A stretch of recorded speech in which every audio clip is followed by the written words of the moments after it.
Football ലോകത്തെ ഏറ്റവും വലിയ വേദിയിൽ മറ്റൊരു രാജ്യത്തിനും നേരിടേണ്ടി വന്നിട്ടില്ലാത്ത അത്രയും വലിയ വിമർശനങ്ങളുടെയും പ്രതിസന്ധികളുടെയും കനൽ വഴികളിലൂടെയാണ് പോർച്ചുഗൽ ടീമും റൊണാൾഡോയും കടന്നുപോയിരുന്നത്. കേവലം ഒരു മത്സരത്തിന്റെ പരാജയഭാരം കൊണ്ട് മാത്രമല്ല, അവന്റെ കാലഘട്ടം അവസാനിച്ചുവെന്നും ഇനി ബൂട്ടഴിക്കാൻ സമയമായെന്നും വിധിയെഴുതിയവർ ഏറെയായിരുന്നു. എന്നാൽ വിമർശനങ്ങളുടെ കൂരമ്പുകൾക്ക് മുമ്പിൽ തളർന്നു വീഴാതെ തോൽവി സമ്മതിക്കാൻ തയ്യാറാവാത്ത കരുത്തരായി അവർ ഇപ്പോഴും ഹരിത മൈതാനത്ത് തുടരുകയാണ്. കളിക്കളത്തിന് പുറത്ത് മാധ്യമങ്ങൾ തീർക്കുന്ന മറ്റൊരു അദൃശ്യ പോരാട്ടത്തിനാണ് അവർക്ക് നേരിടാനുള്ളത്. ക്യാമറയ്ക്ക് മുന്നിൽ തങ്ങളുടെ സഹതാരങ്ങൾ പറയുന്ന വാക്കുകൾ പോലും അതിവിദഗ്ധമായി വളച്ചൊടിക്കുകയും അത് അവർക്ക് നേരെ തന്നെ തിരിച്ചുവിടുന്ന ആയുധങ്ങളായി മാറുകയും ചെയ്യുന്നു. കഴിഞ്ഞ ലോകകപ്പിലും ഈ വേട്ടയാടലുകൾ അവർ അനുഭവിച്ചതാണ്. എന്നാൽ അന്ന് പ്രതീക്ഷിച്ച പ്രകടനം പുറത്തെടുക്കാൻ കഴിയാതെ പോയതുകൊണ്ട് മാത്രം സത്യങ്ങൾ വിളിച്ചു പറയാനുള്ള അവസരം അവർക്ക് നിഷേധിക്കപ്പെട്ടു. വിജയങ്ങൾക്ക് മാത്രം ശബ്ദിക്കുന്ന ലോകത്ത് അന്നവർക്ക് നിശബ്ദരാകേണ്ടി വന്നു. എന്നാൽ ഇത്തരം വ്യാജ പ്രചരണങ്ങൾക്കും അജണ്ടകൾക്കും മറുപടി നൽകാൻ അവർക്ക് കഴിയുമെന്ന് ഇന്നവർ തെളിയിച്ചിരിക്കുന്നു. മൈതാനത്തെ തങ്ങളുടെ വിജയങ്ങൾ കൊണ്ടല്ലെങ്കിൽ ഈ വ്യാജ പ്രസ്താവനകൾ വീണ്ടും തങ്ങളുടെ ദേശീയ ടീമിനെതിരെ ഓരോ താരങ്ങൾക്കെതിരെയും ആഞ്ഞടിക്കുമെന്ന് അവർക്ക് ഉറപ്പായിരുന്നു.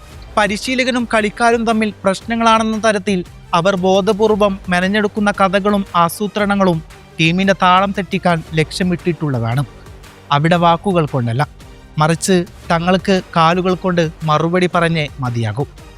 എത്രയൊക്കെ ഭിന്നിപ്പിക്കാൻ ശ്രമിച്ചാലും അവർ ഒരൊറ്റ മനസ്സുള്ള ഒരു ടീം തന്നെയാണ്. ഓരോ താരവും കളത്തിലിറങ്ങുന്നത് പോർച്ചുഗൽ എന്ന വികാരത്തിന് വേണ്ടി മാത്രമാണ്. പോർച്ചുഗൽ ടീമിനു വേണ്ടി പൊരുതുക എന്നതാണ് അവരുടെ ഒരേയൊരു ലക്ഷ്യം. വ്യക്തിഗത നേട്ടങ്ങളും പുതിയ റെക്കോർഡുകളും തേടിയെത്തുമ്പോൾ തീർച്ചയായും സന്തോഷമുണ്ട്. എന്നാൽ അതിനെല്ലാം അപ്പുറം ഈ ടീമിൻ്റെ ഐക്യവും രാജ്യത്തിൻ്റെ അഭിമാനവുമാണ് അവർ ലക്ഷ്യം വെക്കുന്നത്. അതെ, ഇത് റൊണാൾഡോയുടെ തിരിച്ചുവരവാണ്, പോർച്ചുഗലിൻ്റെ തിരിച്ചുവരവാണ്. ഉസ്ബെക്കിസ്ഥാനെതിരെയുള്ള 5-0 വിജയം വെറുമൊരു വിജയം മാത്രമല്ല, അത് വിമർശകർക്കുള്ള മറുപടിയാണ്. സ്റ്റീഫൻ ക്രെയിൻ എഴുതിയ റെഡ് ബാഡ്ജ് ഓഫ് കറേജ് എന്ന നോവൽ അമേരിക്കൻ സാഹിത്യത്തിലെ ഒരു ക്ലാസിക് ഗ്രന്ഥമാണ്. ഹെൻറി ഫ്ലെമിംഗ് എന്ന സൈനികനാണ് അതിലെ കേന്ദ്ര കഥാപാത്രം. കഥയുടെ ഒരു ഘട്ടത്തിൽ ഹെൻറിയുടെ തലയിൽ മുറിവേൽക്കുന്നുണ്ട്. മരണാസന്നനായി രക്തമൊലിച്ച് കിടന്നിരുന്ന ഹെൻറിയെ സഹസൈനികൻ പരിചരിക്കുന്നു.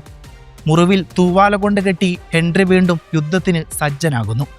അമേരിക്കയുടെ പതാക കയ്യിലെത്തുന്നതോടെ ഹെൻറി ആവേശഭരിതമാകുന്നു. ക്രിസ്ത്യാനോ റൊണാൾഡോ ഇപ്പോൾ അതേ അമേരിക്കൻ മണ്ണിൽ പന്തുകൊണ്ട് തട്ടിക്കൊണ്ടിരിക്കുകയാണ്. ഉസ്ബെക്കിസ്ഥാനെതിരെ ക്രിസ്ത്യാനോ റൊണാൾഡോ 2 തവണയാണ് വലകുലുക്കിയത്.